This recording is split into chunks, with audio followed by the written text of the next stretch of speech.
What if the harder you work to build a successful, secure life, the more you actually, like, guarantee a miserable one? Think about Oh, it. yeah. We see that all the time. Right. You're staring down a big decision, and you just freeze up. You sit there, and you weigh every single pro, every single con, trying to anticipate, every pothole and detour 10 steps down the road. It's exhausting. Yeah. And it totally flips our standard modern logic upside down. I mean, Clear. we are taught that if we just think hard enough and plan meticulously enough, we can completely control the outcome. Yeah, like life is some kind of rigid engineering project. Exactly. It's a very human defense mechanism to seek safety through that kind of foresight. Well, welcome to today's deep dive. You're taking a really fascinating philosophical journey today into a pair of translated texts written in March 2022 by Stufeng. They are collectively titled, How to Break Free from Mental Fallacies. And it is quite a ride. It really is. Our mission for this deep dive is to unpack the mechanics of why fixating on the future actually sabotages your present. Yeah. We are going to explore this really critical difference between a lowercase life and an uppercase life. Which is a huge distinction in this text. Right, massive. And finally, we will look at the paradox of why the very things that make our time here brilliant are often the exact same things that destroy us. Yeah, these texts, they really force us to question the fundamental mechanisms we rely on to find meaning. I mean, it's not just some surface-level critique of overthinking. No, not at all. It's a deep metaphysical challenge to how we perceive reality, how we perceive time, and, even our own desires. Honestly, reading these texts, I just kept thinking about our habit of skipping to the end. It's like picking up a beautifully written novel, and instead of actually enjoying the narrative, you just immediately flip to the last page to see who survives. That is a phenomenal analogy. Because, by doing that, you might have the information, but you've entirely ruined the actual experience of reading the book. Right. You really have. And that actually ties perfectly into the very first mental fallacy that Stufeng identifies, which is this belief that we absolutely must focus on the outcome. Right. The text argues that people who focus strictly on life's outcomes are actually the most unfortunate among us, while those who simply enjoy the present moment, they are the carefree ones. Which goes against almost everything a responsible adult is taught to do, right? Oh, completely. But looking ahead and constantly trying to account for all possible difficulties. Stufeng says that mindset directly manufactures pessimism. Yeah, and the author uses a really striking analogy about marriage to back this up. So imagine a couple planning to get married. They are deeply in love. But suddenly, they are given absolute, undeniable knowledge that they will divorce in exactly 10 years. Right. If they possess that certain knowledge, the whole dynamic changes entirely. Obviously. I mean, they might not get married at all. Or if they did, the knowledge of that tragic outcome would completely poison the joy of the process. Yeah, every single anniversary, every quiet morning having coffee together, it would just be tainted by a ticking clock. Exactly. The joy would just evaporate. The beauty of their marriage exists entirely because the outcome is obscured from them. They get to experience this wonderful, sweet time of love precisely because they are blind to the end. Right. And Stufeng takes this concept out of the hypothetical and applies it to a fascinating, though, controversial, real-world example from his own community. Oh, right, the second home communities. Yes. He discusses the Chanyuan Celestials and the creation of their second home communities. Now, the text explicitly claims that these beautifully built settlements were eventually destroyed by the government. And we should pause here just to be incredibly clear for you listening. We are simply reporting what is written in the source material so we can understand the philosophy. Right, exactly. We aren't validating political claims or taking any sides whatsoever on this left wing or right wing or whatever, just reading the text. Right. We're strictly looking at how Stufeng uses this specific scenario to pose a really profound question about human motivation.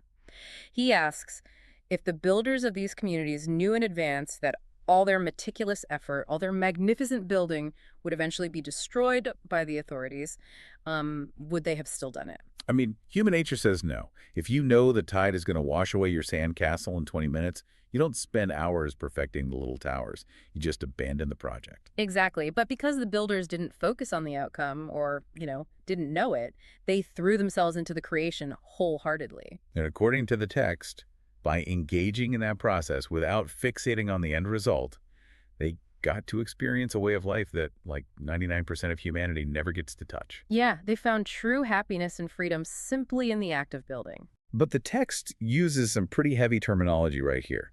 It says this process transformed their consciousness from human consciousness to celestial consciousness.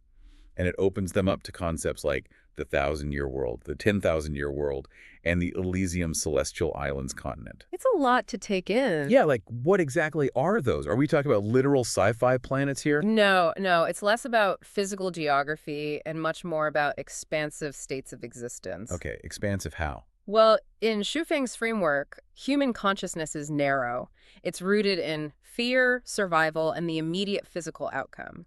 When you let go of that fear, your mind expands into what he calls celestial consciousness. So the 1,000-year world is a state of mind. Yeah, the 1,000-year world or the Elysium Celestial Islands, they represent elevated, boundless ways of experiencing reality.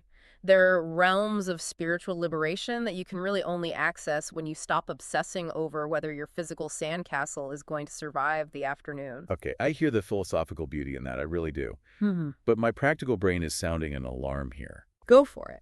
I have to push back. Practically speaking, if my beautiful process involves, say, investing my life savings into a doomed business, my outcome is bankruptcy. How does Lifechanyuan reconcile this spiritual process with sheer physical ruin? Isn't it just incredibly irresponsible to ignore the disaster staring you in the face? That is the most natural objection to this. But Schweffing's counter-argument is that the outcome is actually contained within the process itself. Wait, how does that work? I mean, bankruptcy is bankruptcy, regardless of how much fun I had spending the money. Well, only if you measure your life strictly by material metrics. Right. Schweffing argues that if the process of your life is deeply engaged, meaningful, and true to your nature, then the spiritual result of your life is already secured. You lived well, you elevated your state of being. Interesting. Furthermore, the text makes a blunt, honestly unarguable observation to just totally dismantle our obsession with physical outcomes. Which is what? If we are talking about ultimate literal outcomes in the physical world, the final destination for every single human body is death. Ooh, well, that is dark. But mathematically flawless, yeah. Right. If the ultimate unavoidable physical outcome is death, then pursuing the final outcome as your primary goal is a pointless endeavor. Therefore, what actually matters isn't the final curtain drop, is the quality of the performance while you are on stage. Ah, okay. If our ultimate physical outcome is always death, then this daily grind, this physical reality we panic over, can't possibly be the whole picture. Exactly. There has to be a larger stage. And that actually brings us to the next major mental fallacy the text identifies. It's the fallacy of confusing lowercase life with uppercase life. This is where the philosophy expands from, daily psychology into deep metaphysics. Merging the lowercase life with the uppercase life is described by Shufeng as a massive error in human perception. Lowercase life, meaning the one we are living right now, paying bills, sitting in traffic, worrying about promotions. Right, the everyday stuff. The text says this is just a brief, fleeting moment. It's a tiny blip in the grand, sweeping journey of uppercase life. The underlying mechanism here is the relationship between the material and the non-material. The text posits that the material world we interact with daily is merely a manifestation. Like a reflection. Yeah, a surface-level reflection of a much larger non-material world. Lowercase life is just one temporary manifestation of your eternal uppercase life. It makes me think of an actor cast in a regional theater play. Oh, I like that. Right. They are on stage, in costume, delivering their lines. But they become so consumed by the role that they genuinely believe this single play is their entire existence. Yes. They completely forget they have a whole career, an identity, an entire world off stage. Yeah. So if the play gets canceled or their character is killed off in the second act, they think they literally cease to exist. Yeah. They mistake the temporary role for the eternal actor. That captures the dynamic perfectly. And the text delves into the severe consequences of that confusion. Because people don't understand the vast mysteries of time and this uppercase life, they cling desperately to their current brief existence as if it holds the ultimate meaning. Which causes a lot of anxiety, I imagine. Huge anxiety. The result, Shofeng writes, is that they perform tragic dramas on the stage of life. Right, because if you think the play is all there is, a missed line feels like a cosmic disaster. A bad day at work feels like a fatal blow. You just overreact to everything. And you misallocate your energy entirely. The text argues that how we act in this fleeting lowercase moment actually dictates the scenery for our next journey in the uppercase life. Oh, wow. Yeah, so when we become captivated by the mere appearance of the material world, obsessing over wealth, status, or fame, We are essentially failing the audition for the next role. We miss the opportunity to uplift our grander life. We're so busy fighting over the cardboard props on the stage that we forget we're supposed to be refining the actual craft. Exactly. But if focusing on the material props ruins our grander life, why are we so magnetically drawn to them? Like, what is the mechanism pulling us in? That is a big question. Stefan points to one specific concept, which is attachment. And this introduces a haunting paradox. The text states verbatim, life shines in attachment while life perishes in attachment. Life shines in it, but perishes in it. Let's look at the mechanics of that for a second. To make your life brilliant, you have to care. You attach to wealth, to your marriage, to your nation, or even really noble things like ideals and truths. Right. It gives you purpose. That attachment gives you friction. It gives you a reason to fight and strive. But the exact moment you attach to that thing, the flower of your life begins to wither. It is the ultimate double-edged sword. To experience the brilliance of being alive, you need the drive of caring about something. But that very drive eventually becomes a cage. Yeah. The text uses a visceral analogy to explain how this happens, the fish and the bait. Okay, so imagine a fish swimming totally free in the vast rivers, lakes, and seas. It has total freedom. Then it spots a delicious piece of bait. It rushes up, swallows it in one gulp, and in that split second of satisfying its desire, it loses all its freedom. Just gone. It becomes meat on the angler's chopping board. Or, as the text provocatively frames it, meat on the devil's chopping board. Swefeng says that humans chasing wealth, power, and fame, whether they are historical figures, contemporary leaders, or just ordinary people going about their days, are just fish mindlessly devouring bait. We satisfy our desires, we feel a rush of self-satisfaction, totally unaware that the hook is already set deep. Exactly. And it isn't just about greed or money. The text brings this right into our living rooms with the analogy of a deeply in love couple. Oh, this one hit hard. It describes two people who feel like the world would completely collapse without each other. This incredible attack that creates a peak passionate romance. It is the absolute sweetest period of their lives. But the text asks us to observe the mechanism of what happens over time. Because as the years pass, that fierce attachment quietly transforms into a binding rope. Yes. How does that happen, though? I mean, how does love become a rope? Through the mechanism of exclusion and expectation, their fixation on each other becomes so all-consuming that they neglect to look out the window. Oh, I see. They demand that this one person fulfill every need and remain perfectly static. They neglect all the other beautiful scenery along the way. The end result is tragic. By the time they grow old, they realize they have missed countless opportunities to appreciate breathtaking scenery. And beneath their smiling faces, they are left feeling helpless and full of endless lamentation, all because they tied their entire existence to a single fragile pillar. I feel like you listening might be experiencing the same whiplash I am right now. It's intense. Because this feels contradictory. The text explicitly says attachment is the engine that makes life brilliant. Without it, there's no passion. But then it says this exact same engine destroys us. Right. Is Xufeng advocating for total apathy? Should we just sit in an empty room feeling absolutely nothing just to stay safe from the hook? That is the crux of the philosophy, actually. It is not advocating for nihilism. The nuance lies in the danger of excessive attachment. Excessive attachment. Yes. The text urges us to develop the awareness to recognize when the very thing driving your passion shifts from being a tool of engagement to a cage of entrapment. You can enjoy the profound love of your partner, you can pursue a meaningful goal. But the moment you believe you cannot exist without it, the moment it defines your entire uppercase life, you have swallowed the bait. Engagement without entrapment. We are remarkably bad at that as a species. We really are. This blindness to the cages we build for ourselves is perfectly captured in a cyclical story Xufeng tells about a mountain. It beautifully illustrates the fatal irony of human pursuits. Yeah, picture an old man slowly descending from a mountain. On his way down, he passes a group of young, energetic climbers eagerly heading up. He tells them, listen, there is really nothing worth seeing at the mountaintop. The view is actually much better down below. And the young people don't believe him for a second. They probably think, oh, this old guy just lost his spark. He didn't climb hard enough. Right, he doesn't know what he's talking about. So they keep climbing. They spend their energy. They struggle to reach the top. And in the process, they grow old. And standing at the peak, they look around and realize the old man was completely right. The peak is barren. So they start their descent. And on their way down, they pass the next generation of excited young climbers. They try to warn them, but the new generation ignores them completely. The cycle just repeats forever. We are hardwired to stubbornly refuse the wisdom of the people who have already achieved exactly what we are striving for. We really are. We have to touch the hot stove ourselves to believe it actually burns. And because we refuse to listen, the text outlines what it sees as the ultimate fatal ironies of human life. Yeah. Our attachments don't just distract us. They literally become the specific mechanisms of our demise. And the examples Swiffen gives hit incredibly hard.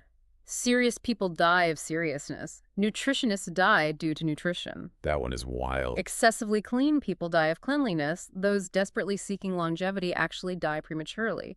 Those pursuing political power or wealth die because of that very power or wealth. Let's dig into the how of that. I mean, how does a nutritionist die of nutrition? It sounds like a paradox. Well, think about the biological and spiritual reality of extreme fixation. If someone is so rigidly obsessed with the purity of their diet, every single meal becomes a source of profound anxiety. Right. The stress. Exactly. They aren't just nourishing themselves, they are bombarding their nervous system with stress hormones because an ingredient might be imperfect. The rigidity of their attachment destroys the natural flow of their biology. The very tool they use to ward off death becomes the toxin that accelerates it. Wow. The thing you grip the tightest is the thing that eventually crushes your hand. That's it, exactly. The politician becomes so attached to power that the paranoid machinations required to keep that power tear their life apart. The attachment goes from being a vehicle for brilliance to a fatal disease. Whatever we attach ourselves to the most inevitably becomes the instrument of our downfall. Okay, so we have mapped out the minefield here. If every single attachment, even the noble ones like love or health, eventually becomes a fatal binding rope, what is the alternative? Good question. If we're supposed to be in the play, but not mistake it for our whole existence, how do we actually walk that line? What is the listener supposed to do with this tomorrow morning? The text provides what Sifan considers the optimal path in life, and it is remarkably simple in theory, though incredibly difficult in practice. The prescription is this: take things exactly as they are. Just stop trying to force the universe into your personal blueprint. Yes, associate with others through naturally come-and-go relations. Don't forcefully cling to people who are naturally drifting away, and don't forcefully push away those who are arriving. Just let it flow. Right. Act according to your intrinsic nature and take advantage of opportunities as they arise organically. But ultimately, above all else, let go of attachment. This, the text argues, is how you sublimate your uppercase life. It aligns your temporary stage performance with the eternal reality. It is like floating down a river instead of trying to swim upstream while holding a boulder. That's a great way to picture it. You are still in the river. You are still experiencing the cool water, the sunshine, and the rapids. But you aren't fighting the current, and you are dropping an anchor and demanding that one specific stretch of the river is the only place you can ever be happy. You let the connections and the experiences come and go naturally without making them your entire identity. You appreciate the scenery, but you don't swallow the hook. Let's bring all of this together for you listening. The core journey we've been on today is a radical shift in how to perceive your existence. Stop obsessing over the outcome, because the ultimate physical outcome of every human life is exactly the same. Death. Yeah. Stop conflating your temporary lowercase life, this one little stage play, with your eternal uppercase life. And realize that the friction of caring brings brilliance, but the cage of attachment brings destruction. It is a delicate, lifelong practice of engaging passionately with the world without letting it own you. Which brings us right back to where we started. Standing there, frozen, weighing the pros and cons, trying to engineer the perfect path to avoid all pain and guarantee a specific outcome. It's a trap. That very act of obsessive planning is just another form of attachment. It is an attachment to control. And it ruins the story before you even get to read it. The irony is that the freedom we seek through control can only be found by relinquishing it. We want to leave you with a final thought today, something to mull over as you go about the rest of your day. We talked a lot about the roles we play.